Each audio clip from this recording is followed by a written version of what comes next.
Hello, and thank you so much for joining us today. My name is Kristen McMahon, and I have the privilege of serving as the president of the Robert H. Jackson Center in Jamestown, New York. Today, we are delighted to bring to you Leon Carroll Jr. in conversation with Elizabeth Hosier, the center's director of programs, for this year's Al and Marge Brown Lecture on World War II. This lecture series was established in 2018 through the generosity of Phil and Mary Ann Zimmer. Leon Carroll Jr. is the technical advisor on the hit drama NCIS. A native of Chicago, Illinois, he attended Lindblom Technical High School and went on to earn a BS degree in business economics from North Dakota State University. He was a member of 2 College Division national championship teams in the late 1960s. Leon was a commissioned officer in the U.S. Marine Corps, serving on active duty for 6 years and then 3 years in the Marine Corps Reserve, attaining the rank of major. His duty assignments included serving in the Fleet Marine Forces and sea duty on board the USS Ogden. Following his stint in the Marine Corps, Leon began a 20-year career as a special agent with the Naval Criminal Investigative Services, NCIS. He served in 7 different locations, including tours as Special Agent Afloat on the USS Ranger and as the Special Agent in charge of NCIS offices in the Republic of Panama, as well as the Pacific Northwest. Special Agent Carroll was recognized by the Secretary of the Army for his outstanding counterintelligence support to the 23rd Olympiad held in 1984 at Los Angeles, California. He is also the recipient of 2 Sustained Superior Performance Awards. And upon retirement from NCIS, Leon was selected to be the technical advisor for the top-rated drama of that same name, holding that position for 20 seasons. His experience in foreign counterintelligence gives him unique insight into the world in which Doug Wada operated. And you'll learn more about Doug as we go through. In addition to Ghosts of Honolulu, he has co-authored Ghosts of Panama, published in 2024, and the upcoming Ghosts of Sicily, scheduled for publication in 2026. Because this is the Robert H. Jackson Center, I cannot let you all escape without bringing Robert Jackson into this as well. So Leon's work exploring the high-stakes world of wartime intelligence and his background investigating complex criminal cases connects him to a distinguished tradition of American legal professionals who have both shaped domestic justice as well as international law. This tradition notably includes Supreme Court Justice Robert H. Jackson, a towering figure in both American jurisprudence and World War II history. Jackson served on the Supreme Court from 1941 to 1954. But in 1945, he started a 15-month leave of absence from the nation's highest court to serve as the chief counsel on behalf of the United States at the International Military Tribunal at Nuremberg, where he helped establish precedents for international justice by prosecuting Nazi war criminals. Perhaps most relevant to Leon's examination of wartime decision-making, Jackson demonstrated remarkable moral courage in 1944 when he dissented in Korematsu versus United States, the Supreme Court decision that upheld the exclusion orders that impacted more than 120,000 people of Japanese descent, more than 2/3 of whom were American citizens. While the majority of his fellow justices deferred to military authorities' claims of wartime necessity, Jackson issued a powerful dissent condemning what he called this legalization of racism. He argued that Korematsu has been convicted of an act not commonly thought a crime, which was merely being present in his home state of California as an American citizen. Justice Jackson brought his deep understanding of American jurisprudence to illuminate the moral complexities of wartime decisions, whether challenging internment policies at home or prosecuting war crimes abroad. Leon brings his investigative experience and expertise and his intimate knowledge of intelligence operations to examine the untold stories of World War II's Pacific theater, specifically in the Ghosts of Honolulu. Both men demonstrate how professional expertise in criminal investigation and legal procedure can serve not just institutional purposes, but also the broader cause of historical truth and accountability in understanding one of history's most consequential conflicts. Please join me in welcoming Leon Carroll Jr. in conversation with Elizabeth Hoover.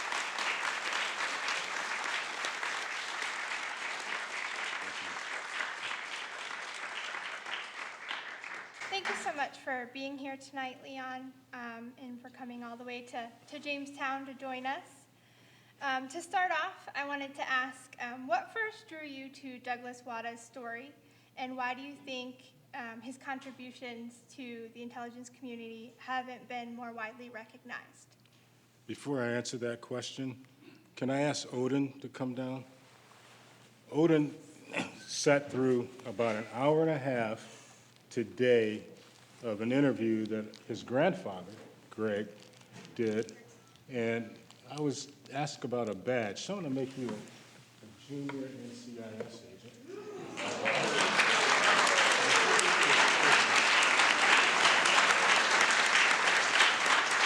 I have to tell you about Odin. We have an agent here who forgot to turn his cell phone off. Moves like Jagger kept playing. He busted a few moves, but Odin's always. There's about 3 guys your age that I was talking about up there. If you could, they happen to be my godkids. Way up there, raise your hands. That's where I'm at. Can you take them up there? I appreciate it.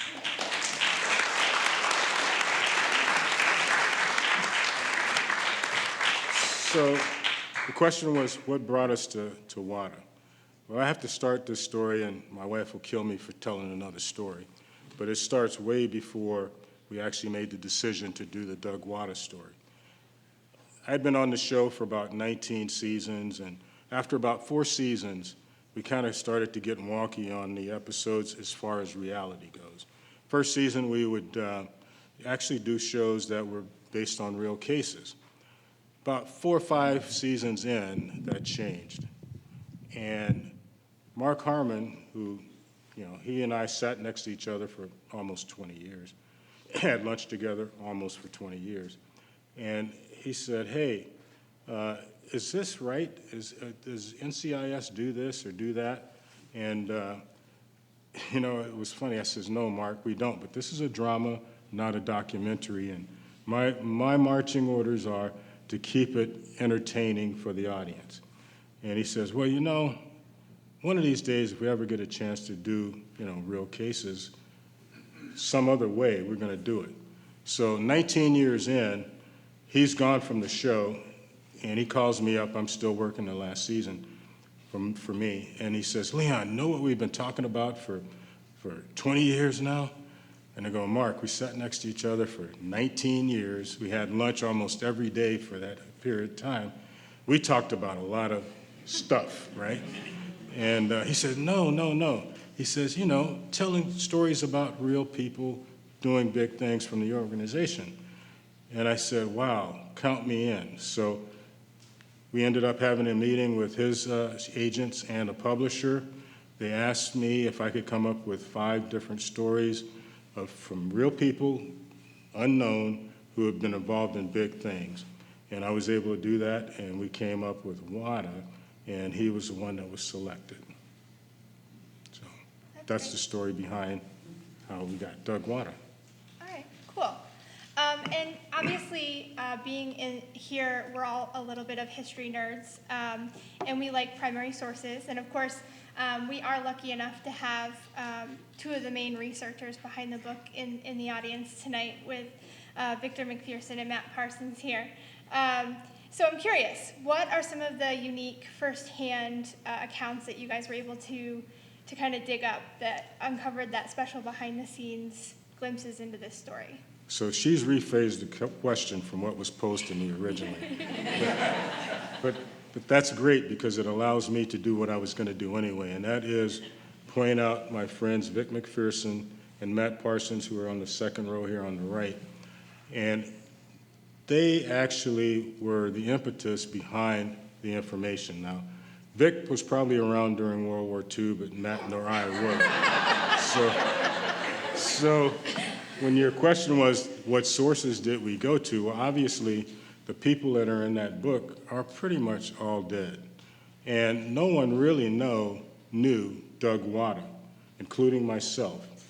And Vic and a couple of other individuals, Lou Byer being one, they had done a history project for the organization that's online. It's the NCIS historyproject.org. And I immediately had gone to that and went back to the origins of the organization to 1882, all the way through World War I and hit World War II, and where I saw Doug Wada, who was only mentioned like 3 times. And I thought, this guy is very unique. He's one, Japanese American, in a time where Japanese Americans were not allowed to even join the Navy. And he is a special agent working what we called foreign counterintelligence. And I thought, that kind of mirrors me. I wasn't the first black agent or anything like that, but Vic was pretty close. And so anyway, I thought I could definitely emulate him and understand what he was going through, because he was operating in a way where he was infiltrating his own community because somebody else thought they may be spying for a foreign government. So that's pretty much how we were able to come up with Doug Wada. But in terms of sources, the research that they had already started 20 years before we ever did anything is really what our sources were from. And so when I first talked to Vic about doing Wada, he was happy because they had tried to do all kinds of things to get his name out there, and it just never happened, even within the agency. Right now, there are probably people that know who Doug Wada is in the agency because of the work that these 2 gentlemen did. And all of that work now is sitting in my office in California, but and I can't give it back to them, but I really appreciate what they did, and they know much more about the whole Wada story than I do. Every story has a bad guy to it. And in this case, in the book, we hear quite a bit about Takeo Yoshikawa. And I want to know if you could talk a little bit about his story and his effectiveness in gathering his information and his intelligence. Okay, Yoshikawa, and if you saw any of the trailers for the book, it was almost like Yoshikawa going against Doug Wada. Chances are Yoshikawa never knew who Doug Wada was. I would say I'm sure Doug Wada knew who Yoshikawa was, but I don't know that their paths ever crossed physically. But Yoshikawa, started as a Japanese naval officer, trying to get through flight school, didn't make it for physical reasons, was then put into intelligence, and wasn't all that great at that from the naval intelligence standpoint, so they made him a diplomat. And he was you guys are pretty quick, right? So he was assigned as the deputy counsel for the Japanese government in Hawaii. Now, the difference is you have Doug Wada, who was a guy of just normal means, right? His dad was a Shinto carpenter and built Shinto shrines in Honolulu. And Doug was just a guy who was going through education, high school star baseball player, star athlete, ended up going back to Japan because his parents wanted him to learn more about the culture, comes back to the University of Hawaii, and is actually recruited by a commander by the name of Ringo. And Ringo was in a class, auditing a class that Wada was taking just because it would be an automatic A. So anybody that is wanting to get automatic A's, take a class on something you know a lot about, right? So this class was Japanese. But the way that they would actually assign seating in the classroom like this, big lecture hall, is alphabetically. Well, somehow Wada is sitting next to Ringo. How does that happen? There were a lot of people probably that had names that began with S's, T's, and maybe even U's before you get to Wada. So it was a pretty interesting setup, very easy to see. But he worked his way up in the intelligence field, I would say, from the bottom up, whereas Yoshikawa had kind of more of a horizontal path because he was kind of started, and I won't say aristocracy, but he was an officer where Wada was, he was nothing in terms of military rank. So that's the difference between the two in terms of how they were trained and how they were vetted to do the intelligence work that they did. Right, and one of the things that I always I thought about reading the book was Yoshikawa was pretty effective in the intelligence that he gathered, it felt like. Well, I would say this, his role was to really hit the larger organizations in Japan, community organizations. I'm a Rotarian, right? And there was another Rotarian here in the office that noticed the pin and said, hey, you're a Rotarian. Well, those were the types of organizations that were in Honolulu at the time. And that was Yoshikawa's mission, was to try to develop intelligence sources out of people who mainly were Issei, people who had joined these special organizations. And Wada was more looking at the Nisei in the community. In other words, the people who were born in Honolulu and were American citizens. So that was kind of the difference in the targeting. As far as effectiveness, the big issue there, I think, was the fact that Yoshikawa did the big payday for the guy who ends up being the actual spy and not any of the Nisei or Issei people that were operating in Hawaii. And I'm sure you have a question on that later. So if not, I'll come back to that. So I kind of want to take it a little bit of a step further with what you were saying a little bit about Wada's role as a Japanese American. The book kind of highlights a little bit the complexities of his identity and his loyalty, especially working in the climate that he was under the suspicions of Japanese Americans. And I want to talk a little bit about what the atmosphere was like for him as a Japanese American operative, what the trust issues he may have faced in his work life and in his home life.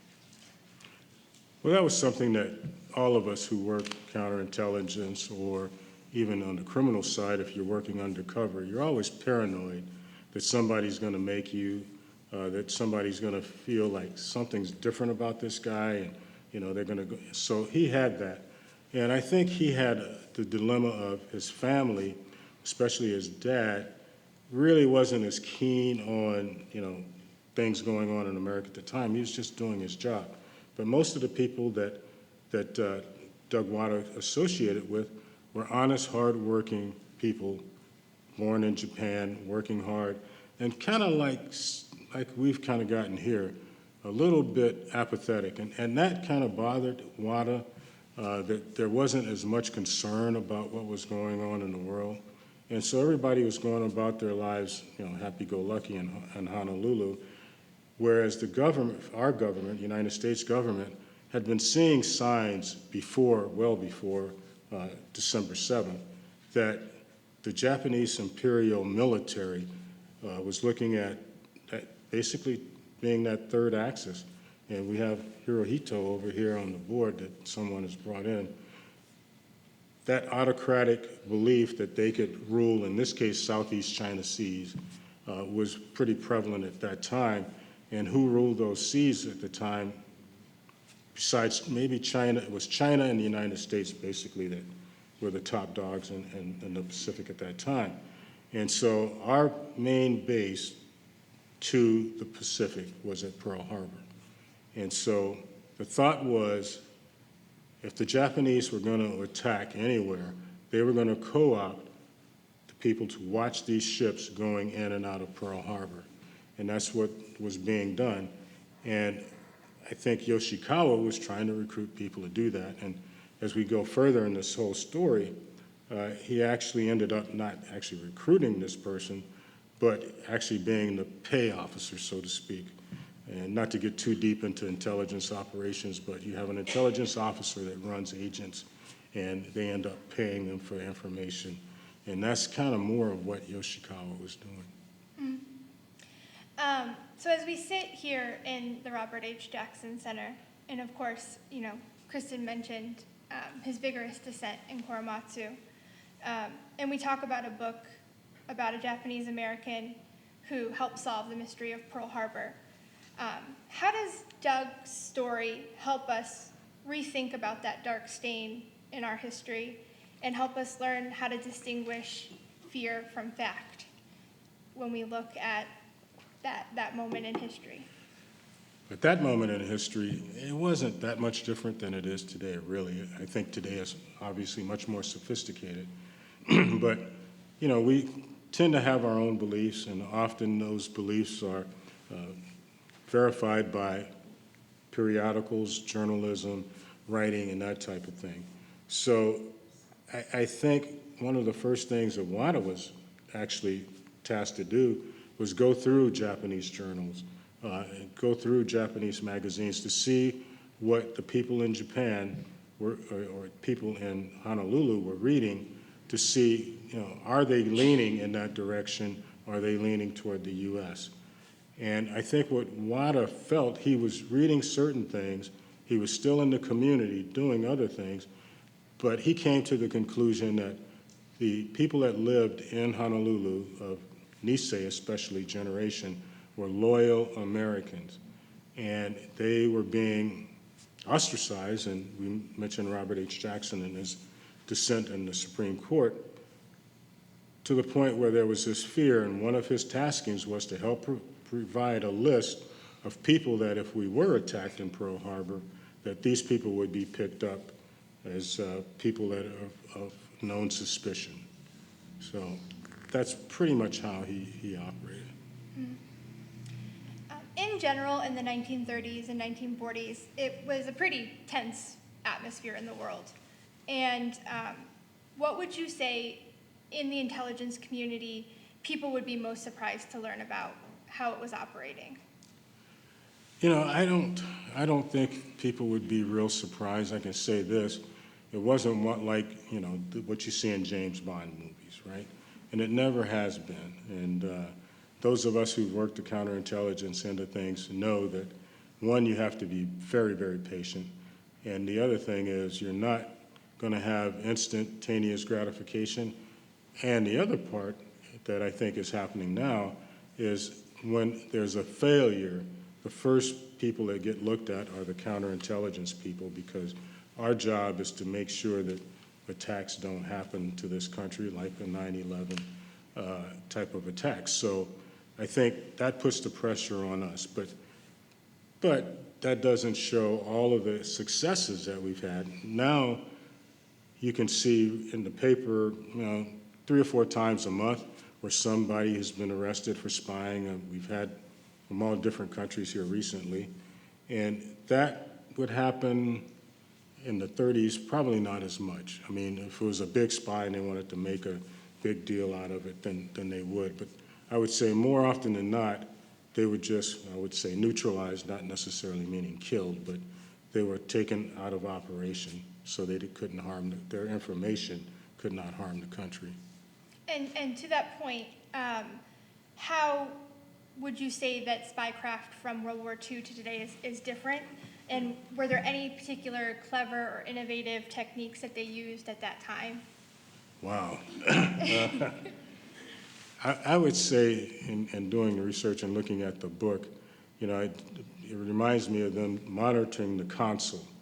And a Navy warrant officer, what appeared to me was strung 2 cans together and, you know, was spying on the communications going out. The technology has improved so much that they don't have to do it that way anymore. But it's even more difficult because the other side has technology as well. And so a lot of times I think American intelligence is playing catch up on some of this stuff. But the rudimentary parts of doing any type of investigative work is gumshoe leather.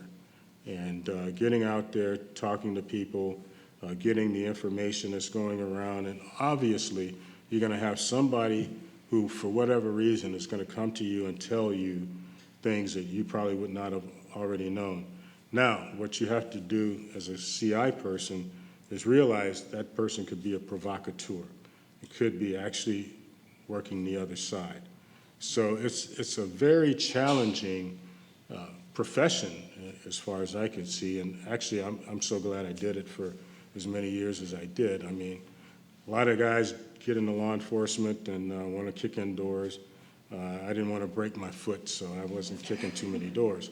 But I think it's exciting to think about what those guys are doing now, especially in things like interrogations. And I used to like to do interrogations because I kind of got lucky at it a few times. But to see what Wada and Iro Hiwai had done with the first Japanese prisoner of war, the captain of the submarine, and talked him into not committing suicide and later on living through to become a CEO for Toyota. Those are things that, you look at when you're having that interaction with people, even in an adversarial situation. So I don't think the basic tenets of how we investigate or do operations has changed very much at all. The big thing has been the advent of the high-tech aspect of it. And how, and speaking to the interrogation that they did of the submarine captain and the different things that they did, how did the intelligence that Wada and his cohort gather really influence what the military and the Navy were doing before and after Pearl Harbor? Well, that's a loaded question. There's no doubt that our government thought that Japanese Americans were loyal to Japan. And so and may talk about the Ringel report later, but Ken Ringel, who recruited and pretty much ran WADA, came to the conclusion that that wasn't the case. He did a report, but wasn't viewed the way it should have been, I think, by top levels of government up to the president, who then issued the executive order that had Japanese Americans, especially here in California, sent to internment camps. And there's a reminder of that right outside in the hallway of Japanese internment. Hawaii didn't, when Pearl Harbor hit, I think they brought in about 350 people of Nisei, Issei, mainly Issei people who had been born in Japan there, off their pickup list. That's what WADA was doing, as well as the whole counterintelligence apparatus to include the FBI and Army intelligence. And that had been going on probably since WADA began doing this in 1938 or 39. And so when that day happened, the first thing they did was go out and round up these people in Hawaii. Well, those people, for the most part, didn't stay interned or in detention. California, a different story. And so we have, we had several internment camps here, and unfortunately, I know some who lived in those camps, whose parents were interned and they were as kids in California. So, and they never talked about it. I mean, they were little kids at the time, but they never really talked very much about that. But you could see in other things that were going on in the country, and I'm going back to the 80s now, that they could see that could happen again. And it could happen again. So I think that's one of the things that we want to take a look at when we read this book. Say, is this something that, stopped after World War II, or is this something that could continue on today? Absolutely. I think that's one of the lessons that we have to definitely look at. How did your background in your naval intelligence and counterintelligence work help the way that you looked at writing this book? Well, the fact that I was the only one really beyond the raw material that they were giving us, and I have to give them credit again, there were a lot of things that, like, I'm kind of confused about things, and I would go back to Matter Vic and say, did it happen this way or that way? And, there were still some mistakes, and I'm not going to tell you what they are in the book. but we still weren't 100% perfect on it. But it definitely, as I'm putting it together, and I'm going back and reading it, and I'm like, wow, we still do some of this stuff. I mean, we still kind of do it this way. And so when you're looking at what we call human intelligence collection, you're talking about people, and people change, but what changes more is what goes on in the environment around us. And so we adapt to what's happening that way. And so I say, try to get as much information as you can about one particular issue, because now more than ever, there are big sides, and now more than ever, there's more, for lack of a better word, lying about it. And so it becomes really detrimental to the cohesiveness of the country, right? World War II, pretty much every war, including Vietnam, pretty much brought people together in this country, right? But my thing is, why does it take a war to do that, right?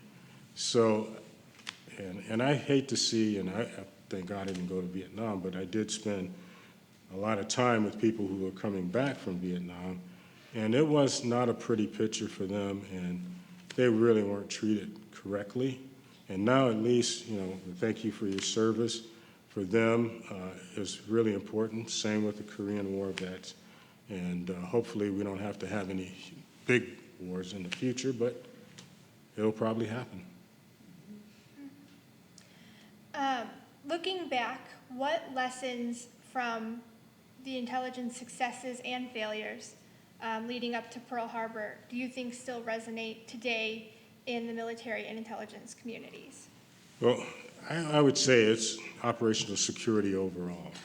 I mean, somehow we've lost our respect for classified information. When we were doing this, I would get, and I'm going to put you guys on the spot here, they would send things that at one time was classified. Now, a lot of that came from NARA, and most classified information is unclassified or declassified in 25 years. But I would never take, and I've been asked this before, something that I got that still had classification markings on it, and in most cases even that said declassified, and put it in a document. So I think that's a first start, is respecting what we have that is important. Now, I will say this is Leon Carroll's opinion, we probably overclassify things, and some people do get a little lazy when, you could probably do something that's confidential, but because the last document was secret, you make it secret or something like that. So I think we do need to look at what we're classifying now. I've been away from the business for a quarter of a century now, and I have no idea what they're doing. I got out just before everything was being done on computers, and actually floppy disks were just coming into being at that time. So most of the stuff I saw was on paper documents, and it was so well controlled, and I was reminded of me being under investigation for not mishandling a document, which I don't think was true, but anyway. But I did leave a document on a copy machine one night, and my boss came in and saw it, called me in. It was only confidential. And people usually don't have access because you lock up the paper stuff, even the disk and that. And he says, "Hey, were you the last one here last night?" And I go, "Yeah," and the last person in has to go around and check everything to make sure it's all put away. And we had our counterintelligence squad was in a separate area. And he says, well, he would come in at 4 o'clock in the morning, and he'd walk around the office. And he says, well, I found this morning. And I knew I had left it, and I says, hey, I was one of the last things I was working on, and I left it in the copy machine. That's the other thing, copy machines. Today it's maybe a little bit harder because most of the things are on disk and computer electronic stuff, and it's marked in a different way. But I can tell you that most of the spies back in our day, they were copying it, paper copies. In 1985, after the program for counterintelligence got going really strong, we called 85 the year of the spy.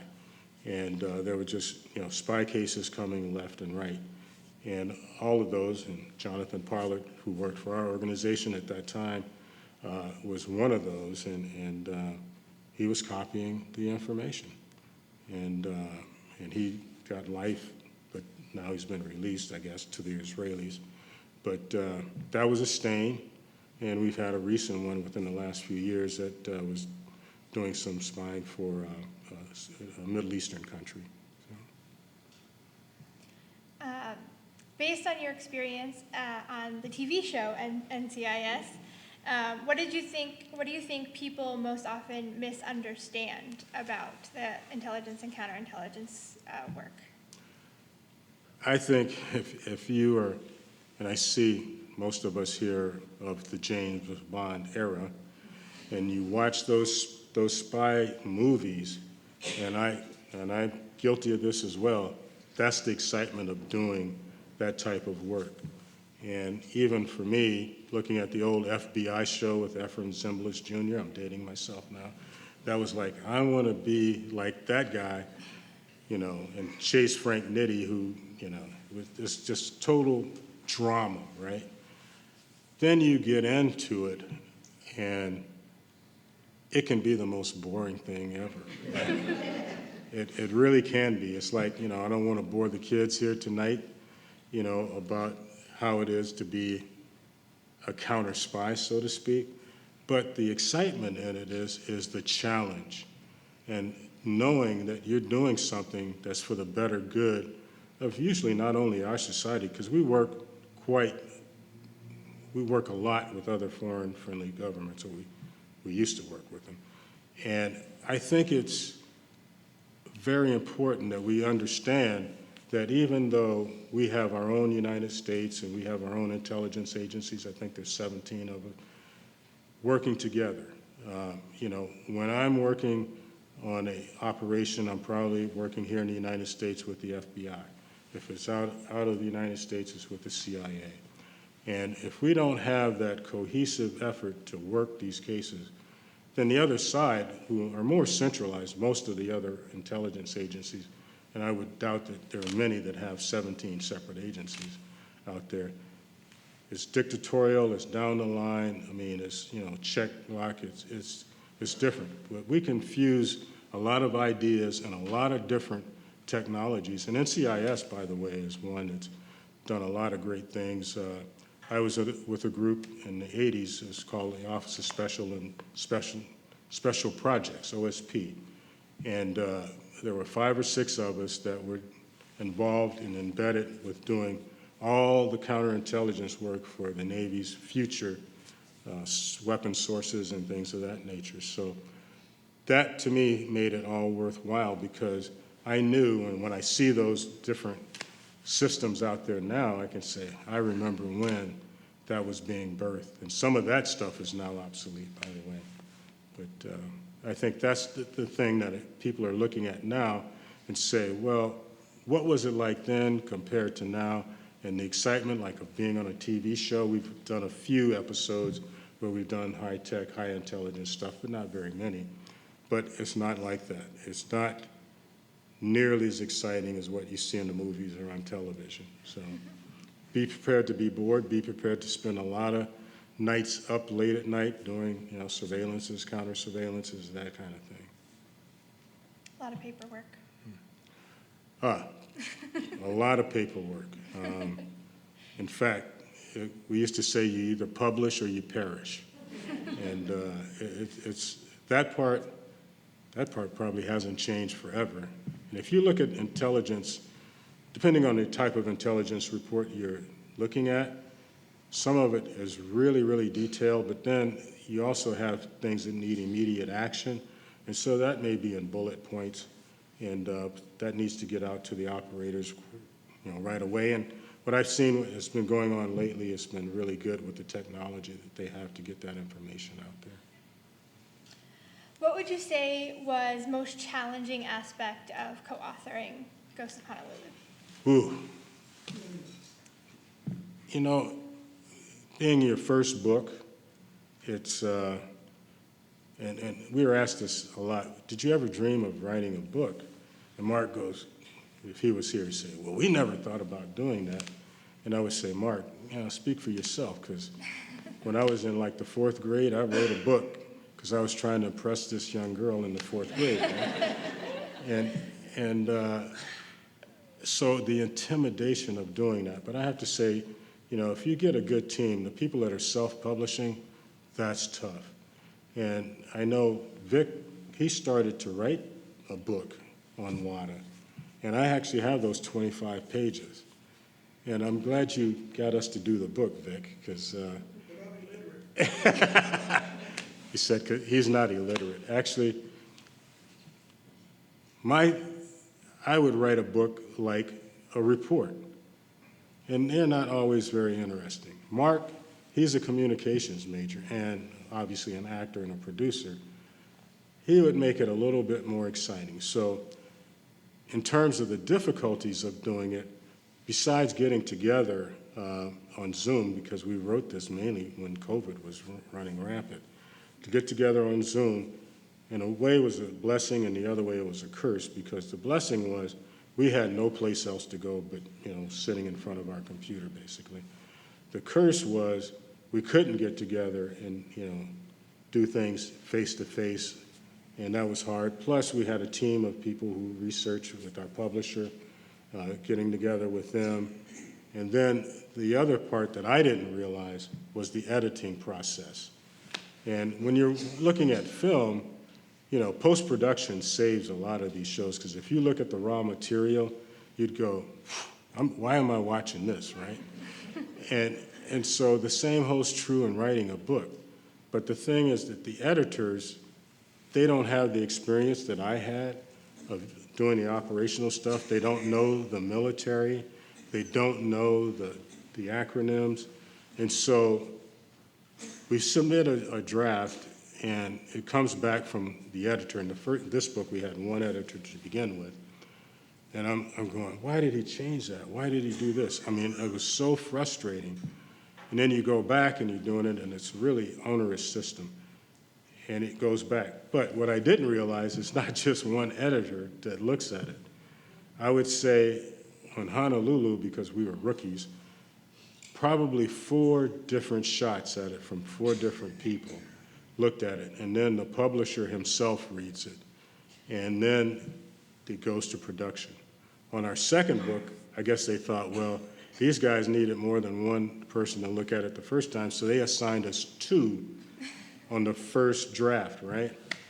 And that was horrible because now you have 2 different people that don't know the stuff that I know, or the stuff that maybe Mark knows or anybody else. They're just reading for grammar and trying to make it spicy and this type of thing, and they mess it up. And sometimes it gets past us, and so that's why I say we have a few mistakes in that book. And our organization is hard to follow because we went from O&I, where we had active duty military, in some cases reserves. In fact, the person who wrote our manual was a medical doctor who was doing reserve duty by the name of Cecil Coggins, for you history buffs.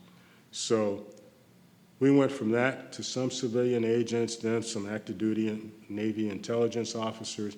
We've always been a mix of uniformed military and civilian agents. Today, we're probably 90+% civilian agents. And I'm not even sure they have the Navy intelligence program where they send Navy intelligence officers like Yoshikawa would come to us, and we would make them a counterintelligence officer, no law enforcement experience at all, but just so they would see the CI side of being an intelligence officer. But I think that was pretty much the hardest part, just meshing it all together to get a product that I hope everyone here will really enjoy. And overall, what do you hope that readers take away from the story?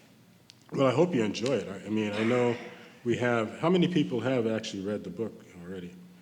And I got a strong shell. How many of you didn't like it? Well, nothing's going to happen to you,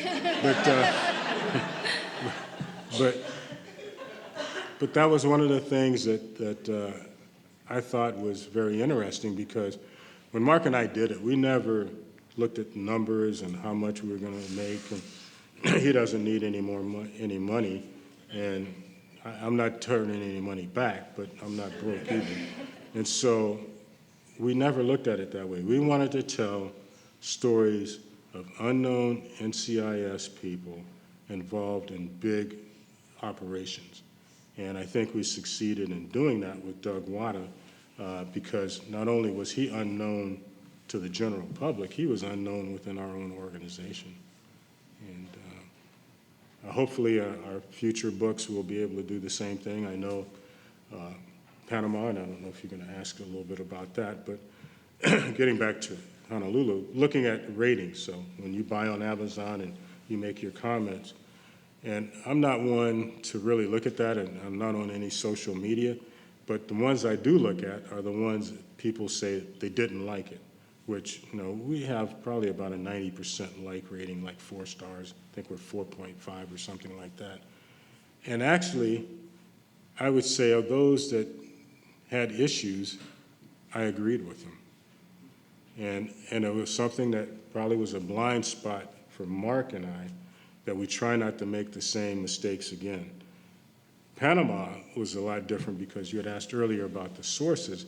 Well, all the people in Honolulu were dead. All the people in the Panama book were alive.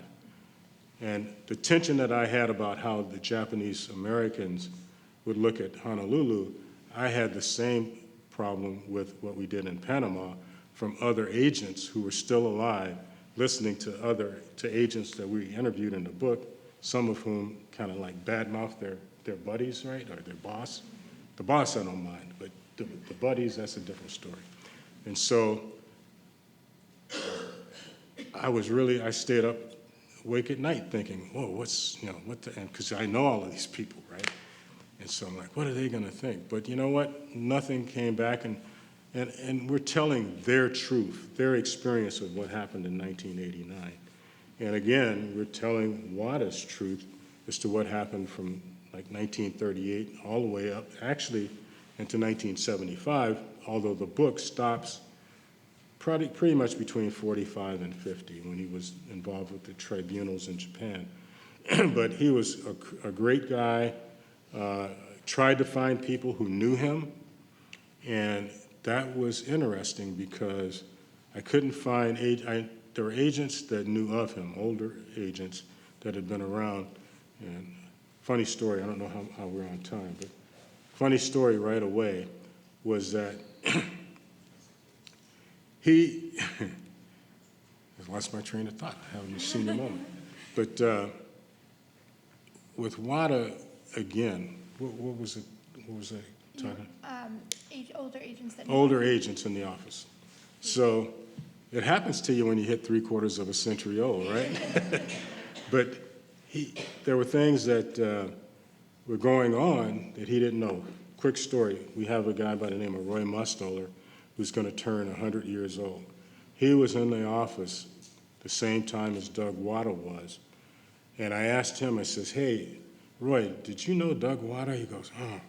He goes, I know that name. And he goes, and actually Roy's mind is a lot sharper than mine. And he goes, no, I know that name, but I don't know that I ever met him or anything. And I go, wow. Not too much longer, I'm looking at one of the first pictures of a basic class, NIS basic training class. And Wada was in the 5-foot range or shorter. Roy is still probably 6'3", 6'4" at 100 years old. So at the very top of this picture of about 40 some odd plus people is Roy in the back. And I could see, because they had done a little magazine clip and another article that showed him today and back as a young man. And I looked, that's the same guy. First row, off to the right, is this little short guy by himself who was the only non-Caucasian male in the picture. That was Doug Wada. They were in the same basic class, but Roy didn't remember him. And other people I asked to go, like at the last reunion we had, one of our senior retirees came up and says, I knew Doug Wada. And I go, well, where were you when we were looking for somebody that knew him, right? He goes, no, he goes, but we never really knew what he was doing. You know, at that time, I think he was in the N2 shop in Japan. And he would come to the office. I guess he would show up at some of the social events. And even I asked one of the widows of one of the agents that knew him, and I says, did you know Wada? And she goes, what's his name, first name, Doug? And I says, yeah. She goes, you know, Koji would always talk about him, but I don't know that I ever met him. And so I would say to Doug Wada, you were doing your job real well. Because even people that are supposed to know who you are, they didn't know. But one last shot, unless you have more on Wada. I received a membership card, actually, that Wada had applied to be in what we called our NISA back then, the Retirees Association. And this came up earlier in an earlier interview.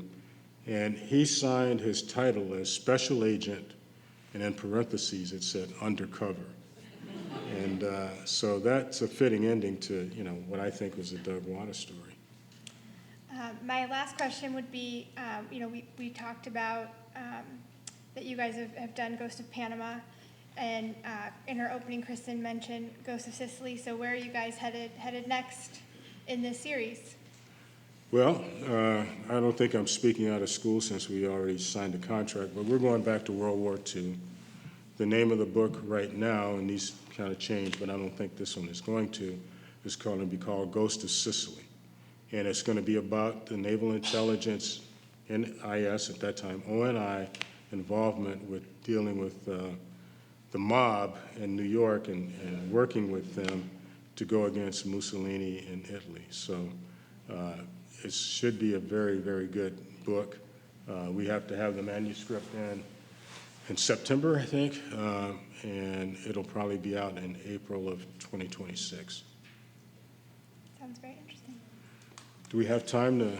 Yeah, does anybody have any questions? Yes, sir.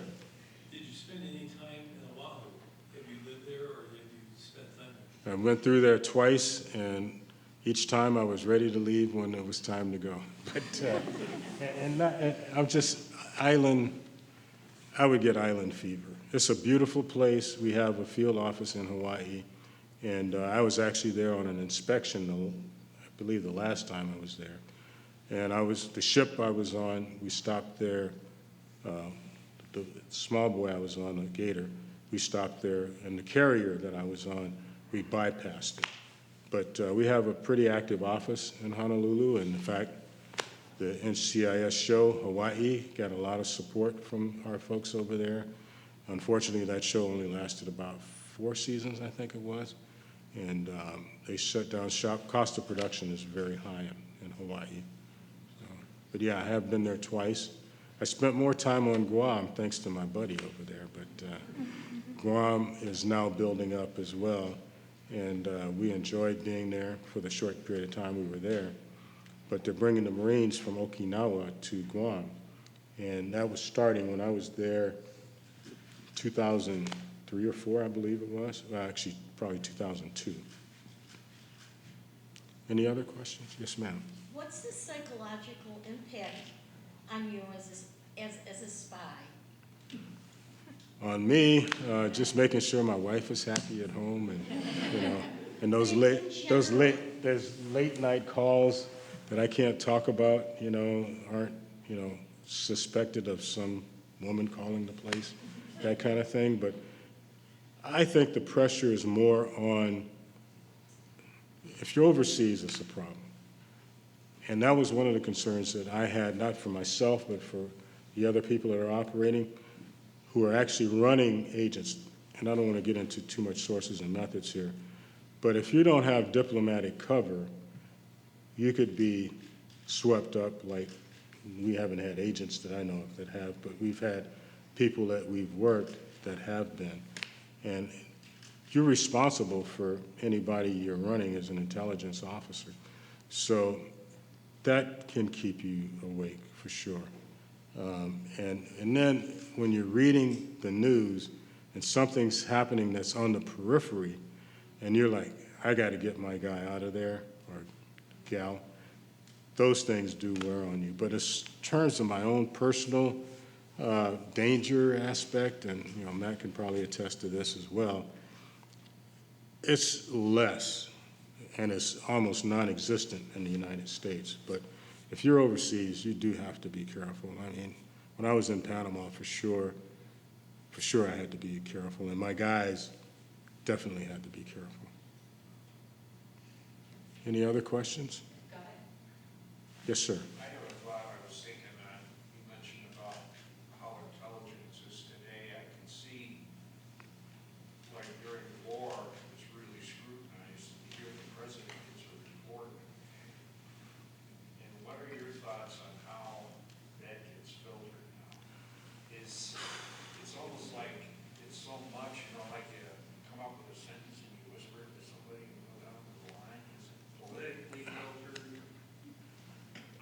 Well, I can only go back to my experience in Panama where we had to do that. NCIS is a stovepipe organization, and so a lot of our reports go straight to our headquarters where it's analyzed and then it's distributed, et cetera, et cetera. In Panama, they kind of put a niche on that for us for political reasons because they being the embassy, diplomats, wanted to send a united message to DC. So what we would have to do in writing our intelligence reports is they had 3 days to comment on what we were sending up, and if they didn't, we would send it up.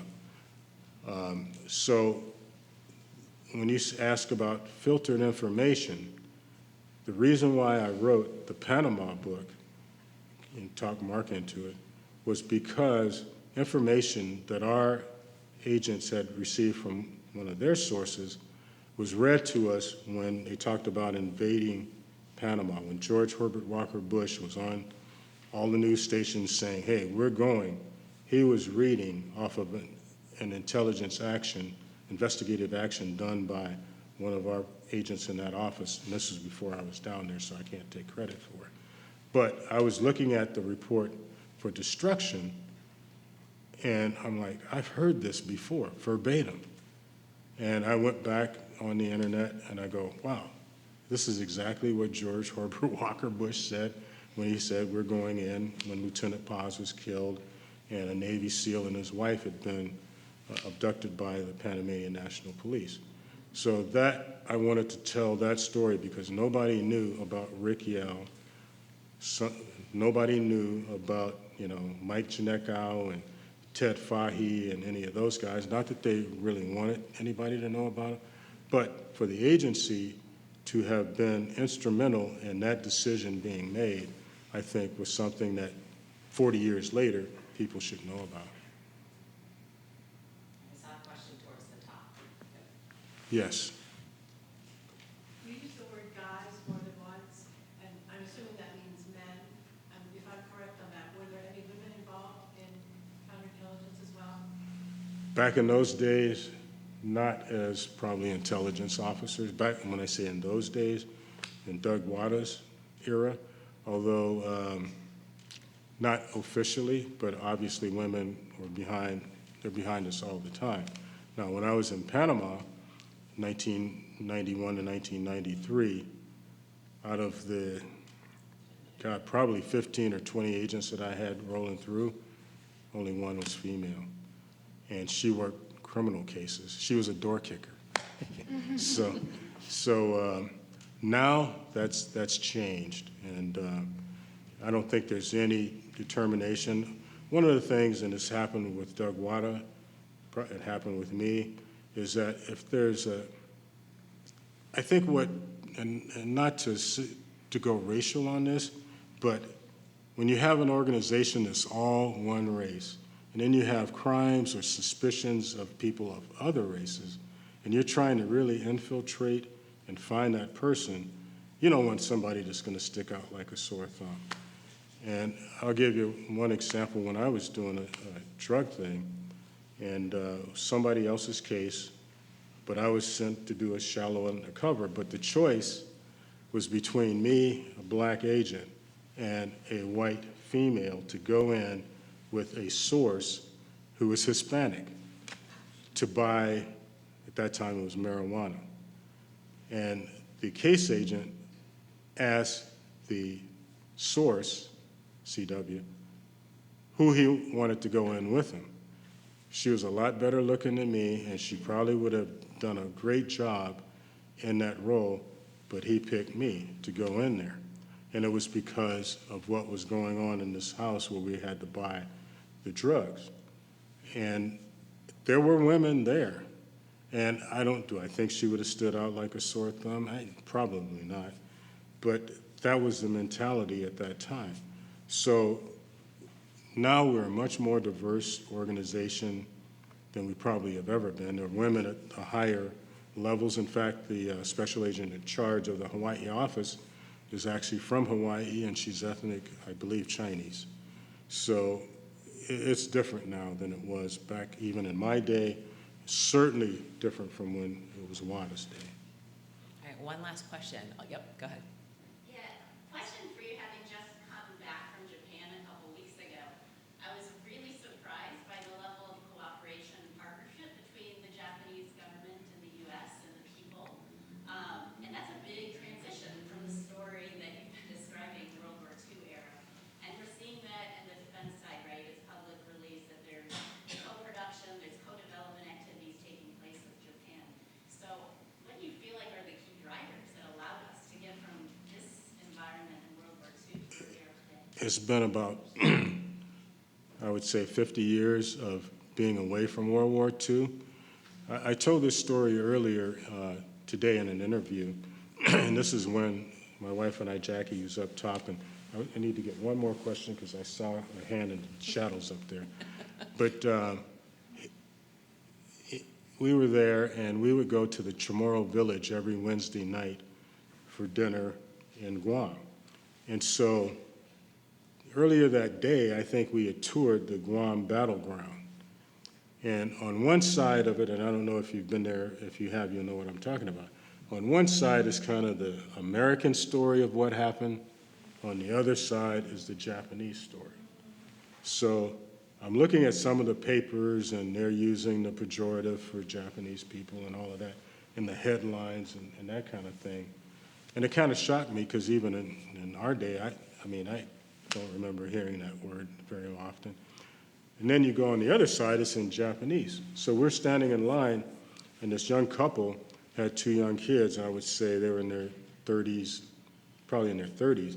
The husband, and we told him that we had gone up there, and he says, oh, we've been up there too. And he says, what do you think, what do Americans think of Japanese?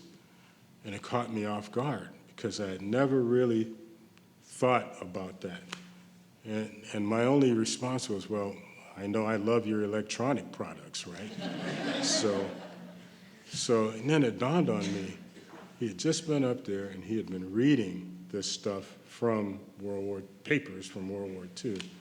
And that's why he was asking that question. But I can tell you this, that we've been working with the Japanese Defense Force, and some of the best times I've had is working with the Japanese military when they would come into the ports of Long Beach and LA.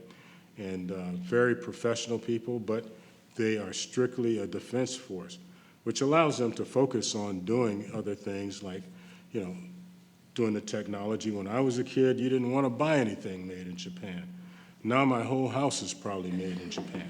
So it's one of those things where, in the end, we ended up doing good, but was it worth bombing Hiroshima and Nagasaki? I don't think so. So I think it's just, once the war is over, you can look at a lot of other countries. I mean, it looks like we're trying to be friends again with Russia, who were our allies in World War II. And for many, many years, my era and Matt's era of doing counterintelligence stuff, that's who our major adversary was. So it's just time. Time heals those kinds of wounds, I think. And I think my godkid's dad is up there, right? Greg, yeah. This is probably a very anticlimactic last question to end on, but my mind boggled when you said managing all the classified data that NCIS must have managed, 3 computers. Did that work efficiently? I mean, there's so much, I assume there's just so much information to keep classified and to have access to as an agent. Did it work smoothly? Was it frustrating? Get the data you needed? I'll tell you how, it depends on the level of classification. And also, because you have a specific clearance doesn't mean you have a need to know or access to even information at that level. So all NCIS agents probably from the beginning, we all have to go through a background investigation.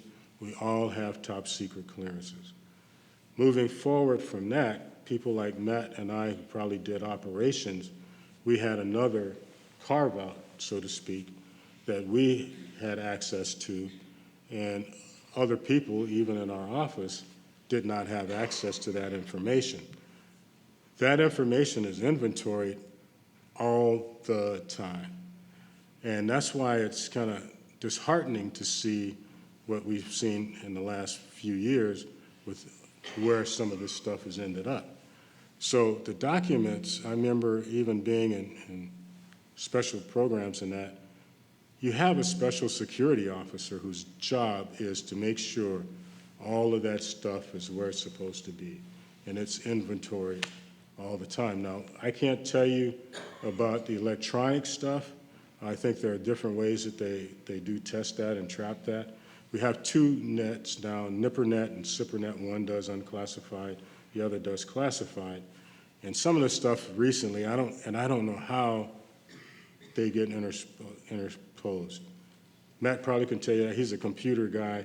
He was probably there when they put together those systems, so I would say ask him after this, and he could probably tell you what little he can about how they are able to separate that from in a computer setting. All right, will you please join me in thanking Leon Carroll Jr.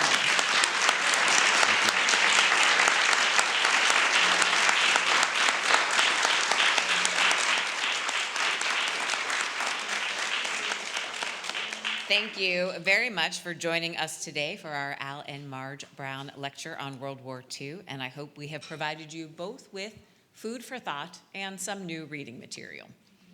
The Al and Marge Brown lecture on World War II was established in 2018 and is supported by generous donors to the Jackson Center.